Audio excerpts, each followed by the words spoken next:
Terima kasih Anda masih bersama kami dalam Berita Bandung, dan bagi Anda yang baru saja bergabung, kami hadirkan kembali 3 berita utama kami hari ini. Seorang pria tewas di sebuah bengkel di Kabupaten Sumedang diduga tertembak anggota polisi. Wabah penyakit mulut dan kuku semakin meluas, berbagai cara dilakukan untuk mencegah penularan. Penyandang disabilitas di Bandung Barat mampu berkarya menghasilkan kain batik hingga menjadi perancang busana.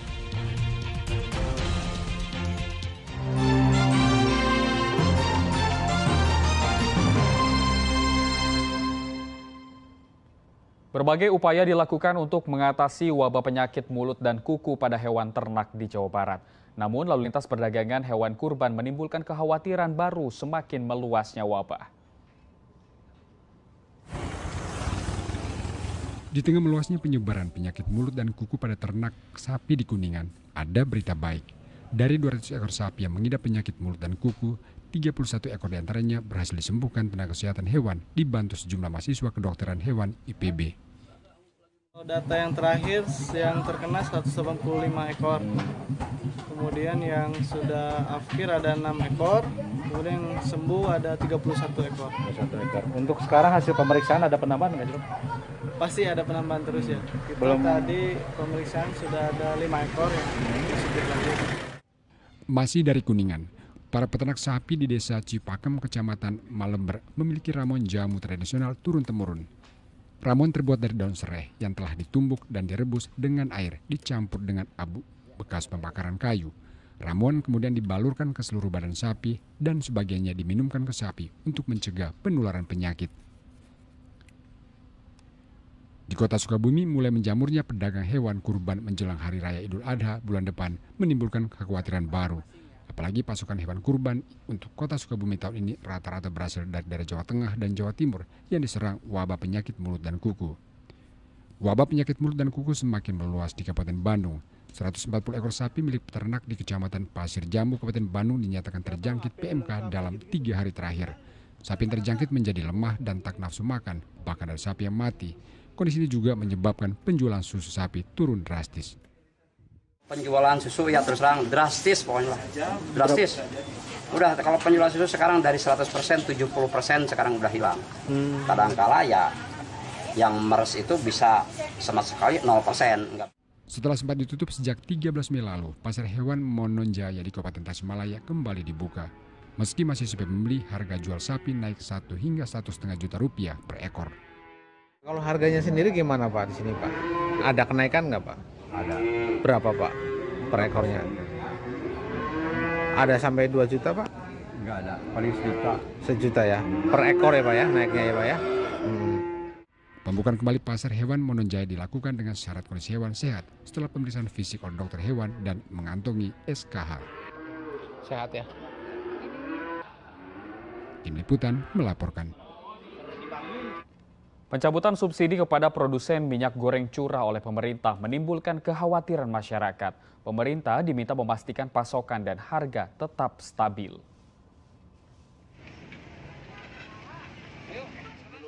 Baru saja diberhentikan sehari, kebijakan pemerintah menghentikan subsidi bagi produsen minyak goreng curah.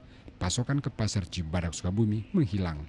Kalaupun ada, jumlah pembelian ke agen dibatasi dan harga minyak goreng di tingkat konsumen mencapai Rp17.000 per kilogram. Belum ada pengiriman, ketiganya belum ada pengiriman ke pasarnya, di pasarnya itu. Itu kalau betul harganya gimana harganya tuh? Kalau harga Rp14.030, nah, kalau dari sananya sebenarnya ngecer Rp17.000 ada. 17.000.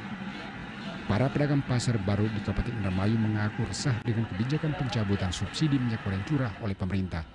Mereka khawatir pasokan minyak goreng curah kembali seret dan harga kembali melonjak, padahal baru selama 2 pekan terakhir harga minyak goreng curah turun menjadi Rp15.500 hingga Rp16.000 per kilogram. Khawatirannya nanti akan terjadi kelangkaan minyak goreng lagi seperti kemarin-kemarin. Pedagang cari minyak itu susahnya minta ampun. Infonya ini para pedagang di sini juga baru merasakan minyak goreng murah ya?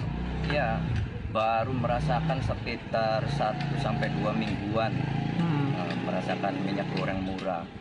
Sekarang Di Pantura Subang, kebijakan pencabutan subsidi minyak goreng curah disesalkan warga. Saat ini saja harga minyak goreng curah masih berkisar 18 hingga 19 ribu rupiah per kilogram, namun pasokan hingga saat ini masih lancar. Mahal juga. Iya, jadi walaupun mahal dibeli. Sekarang kan seperempat ngejual 5.000, berarti sekilo 20. Yang tadinya awalnya nyampe kisaran 28-an. Per kilogramnya.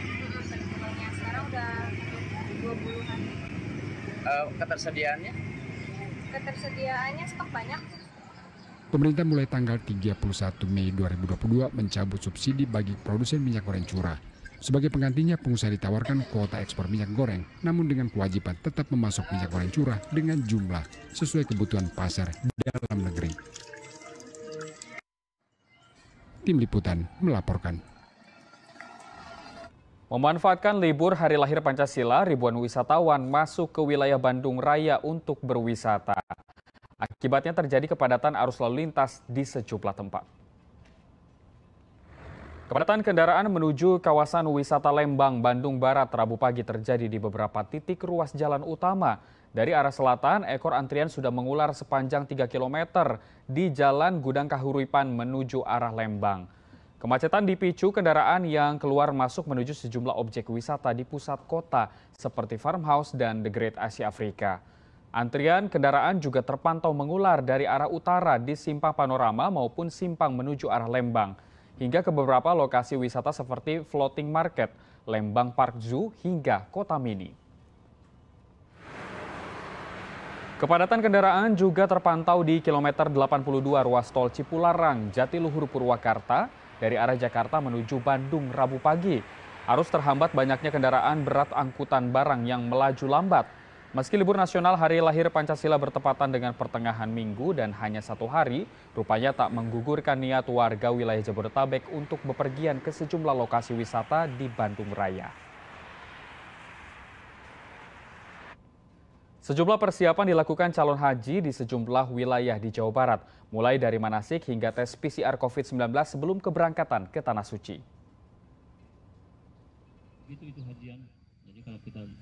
Puluhan calon haji asal kota Banjar mulai melaksanakan manasik yang diselenggarakan oleh kelompok bimbingan ibadah haji.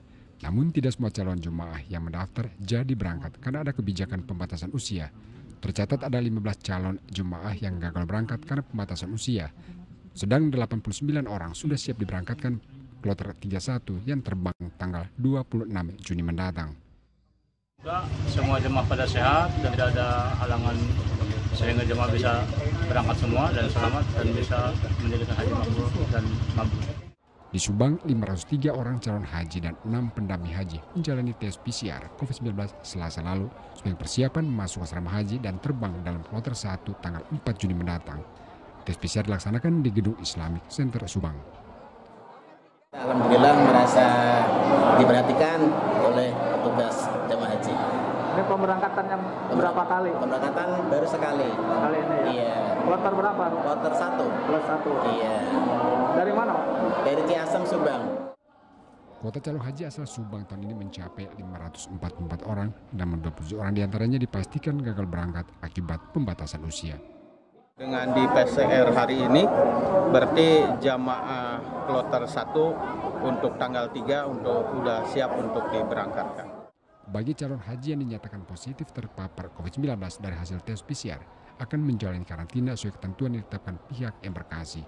Mereka baru diberangkatkan kemudian setelah hasil tes PCR dinyatakan negatif COVID-19. Eko Setiabudi dan Jenderal Arifin melaporkan dari Kota Banjar dan Kabupaten Subang. Kita beralih ke informasi lain. Keterbatasan fisik bukanlah penghalang untuk berkarya. Kelompok difabel di Lembang, Bandung Barat bahkan bisa memproduksi batik dan karya busananya nan indah. Pakaian batik berbagai motif serta desain busana yang dipamerkan di Balai Pelatihan Dinas Sosial Jawa Barat di kawasan Lembang, Bandung Barat ini adalah bukti kepiawaian kelompok difabel. Meski memiliki keterbatasan fisik, jiwa seni mereka tetap bisa dituangkan dalam motif batik dan desain busana yang mereka hasilkan. Batik hasil karya difabel dijual tak hanya ke pasar lokal di Bandung Raya, tapi juga luar daerah dengan harga 100 hingga 300 ribu rupiah. Ya, suka membatik sampai pertama awalnya gugup atau gimana. Nah, jangan sampai satu tetes pun jangan sampai keluar dari garis. Demikian pula busana hasil rancangan Rahmat Hidayat, seorang difabel asal Bandung Barat. Bahkan karyanya sudah banyak dipesan oleh desainer ternama. Mas sendiri biasa menyelesaikan desain ini berapa lama, Mas? Itu tergantung modelnya. Kalau misalnya modelnya nggak rumit, mungkin itu sebentar. Kalau misalnya modelnya rumit, itu bisa sampai 1 jam lebih. Dinas Sosial Jawa Barat menyatakan dukungannya kepada disabilitas yang mampu menghasilkan karya secara mandiri. Di Puskesmas tidak ada penipabel, sehingga itu bisa berkembang. Kan? Kalau di situ nanti sudah PM, nanti mungkin di pulangnya mereka berkelompok. Jadi merupakan suatu peluang dan memang sudah kita rintis, sehingga nanti binaannya sudah mulai berubah oleh koperasi kalau sudah PM. Ya, tangan terampil kelompok difabel ini memang bisa menjadi inspirasi bahwa dengan kegigihan dan keuletan, karya terbaik bisa dihasilkan. Muhammad Abbas melaporkan dari Kabupaten Bandung Barat. Dan informasi tadi mengakhiri jumpa kita dalam Berita Bandung hari ini. Atas nama rekan kerja yang bertugas, saya Doni Hermatra mengucapkan terima kasih atas kebersamaan Anda. Selamat beraktivitas dan sampai jumpa.